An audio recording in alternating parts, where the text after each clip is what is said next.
అగ్రిగోల్డ్ బాధితులకు చివరి పరిహారం అందించే వరకు పోరాటం కొనసాగిస్తామని AgriGold customers and agents welfare association రాష్ట్ర ప్రధాన కార్యదర్శి తిరుపతిరావు ప్రకటించారు.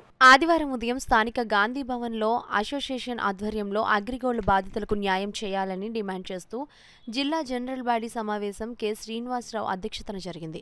ఈ సమావేశానికి ముఖ్య అతిథిగా హాజరైన తిరుపతిరావు మాట్లాడుతూ అగ్రిగోల్డ్ బాధితులకు రాష్ట్ర ప్రభుత్వం వెంటనే డబ్బులు చెల్లించాలని, చనిపోయిన వారి కుటుంబానికి 10 లక్షలు ఎక్స్గ్రేషియా ఇస్తామని చెప్పిన కూటమి ప్రభుత్వం మాట తప్పారని, ఇప్పటికైనా ఆలస్యం ఏమీ లేదని, వెంటనే అగ్రిగోల్డ్ బాధితులకు రావాల్సిన మొత్తం డబ్బులను వారి ఖాతాలో జమ చేయనున్నట్లు, అదేవిధంగా చనిపోయిన కుటుంబంకు 10 లక్షల రూపాయలు ఎక్స్గ్రేషియా ఇవ్వాలి అని ఆయన అన్నారు.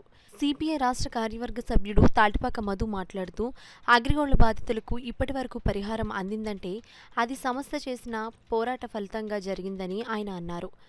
అగ్రిగోల్డ్ బాధితులకు రాష్ట్ర ప్రభుత్వం ఉదాసీనత చూపితే మరోసారి పెద్ద ఎత్తున ఆందోళన చేపడతామని ఆయన హెచ్చరించారు. ఈ సమావేశంలో సిపిఐ కాకినాడ జిల్లా కార్యదర్శి కె బోడకొండ, సామాజిక హక్కుల వేదిక నాయకులు, సగర సంఘం జిల్లా అధ్యక్షులు నక్కా కిషోర్, అసోసియేషన్ జిల్లా కార్యదర్శి బొమ్మేటి రాంబాబు, గౌరవ అధ్యక్షులు వైకే రాజు, ఆర్గనైజేషన్ జిల్లా కార్యదర్శి కర్రి చంద్రశేఖర్, నాయకులు కె భోగరాజు, పి యేసురాజు, వెంకన్న, అర్జునరావు, జిలానీ, వరలక్ష్మి తదితరులు ప్రసంగించారు.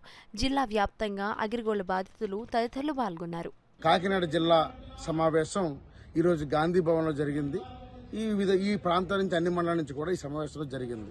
ఒక 5 తీర్మానం చేసాం. ఒక తీర్మానం ఏంటంటే, కూటమి ప్రభుత్వం చంద్రబాబు నాయుడు, పవన్ కళ్యాణ్, పురంధేశ్వరి వాళ్ళు ఏమైతే హామీలు ఇచ్చారో ఆ హామీల మేరకు ఇమీడియట్గా అగ్రిగోల్డ్ ఆస్తులు అమ్మి ప్రతి రూపాయి కూడా పరిహారం బాధితులకు చెల్లించాలి. రెండోది, ఇది సిట్ విచారణ చేశారు. ఇది ఒక ప్రత్యేక కోర్టు దీనికి ప్రత్యేకంగా వేయాలనేసి మేము డిమాండ్ చేస్తున్నాం. అప్పుడే బాధితులకి సత్వర న్యాయం జరుగుద్దని మేము రెండో తీర్మానం చేసాం. మూడోది, ఇది మీరు అలసత్వం ప్రదర్శిస్తే మాత్రం, గత ప్రభుత్వం లాగే మీరు కూడా మీరు అలసత్వం ప్రదర్శిస్తే మాత్రం రాష్ట్ర వ్యాప్తంగా దశలవారీ చేసి అవసరమైతే ముప్పాల నాగేశ్వరరావు గారి ఆధ్వర్యంలో పాదయాత్ర కూడా చేస్తామని సందర్భంగా తెలియజేస్తున్నాం.